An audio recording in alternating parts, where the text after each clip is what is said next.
Мерката пред гласачите во Американската сојузна држава Колорадо ќе им овозможи на возрастните да одгледуваат и конзумираат одредени природни психоделици, вклучително и печурки.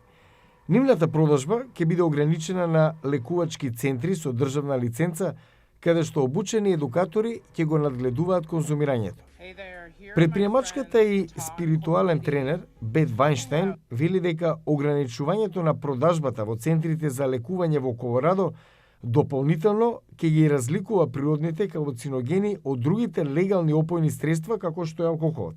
These plant medicines or various forms of psychedelics are not necessarily something. Овој растителен лек не е како алкохолот, на пример, што се зема во бар и опасно е лицето да вози наоколу под негово влијание.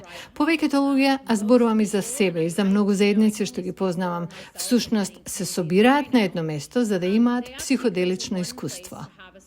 Поддржувачите на предлогот укажуваат на клиничките испитувања кои покажуваат употребата на лековите во лекувањето на терминално болни пациенти и луѓе кои страдаат од депресија, анксиозност или посттрауматски стресно растројство.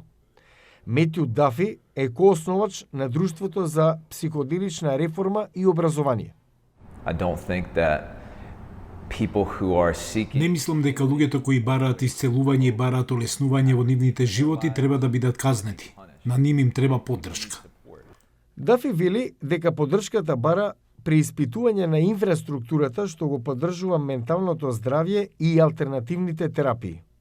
Psychedelics aren't going to do this for us. We have to. Мораме да се грижиме за себе, да бидеме еден за друг. Мораме да создадеме капацитет на заедницата за добро да ги интегрираме психоделичните субстанции.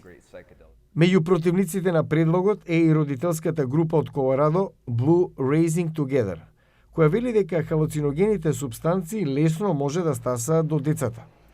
Групата вели дека иницијативата за гласање е водена од профитабилни комерцијални интереси кои потоа ќе извршат притисок за целосна легализација како што е дозволено во Холандија. Групата на родители разговараше со Гласот на Америка за мерката, но одби интервју пред камера.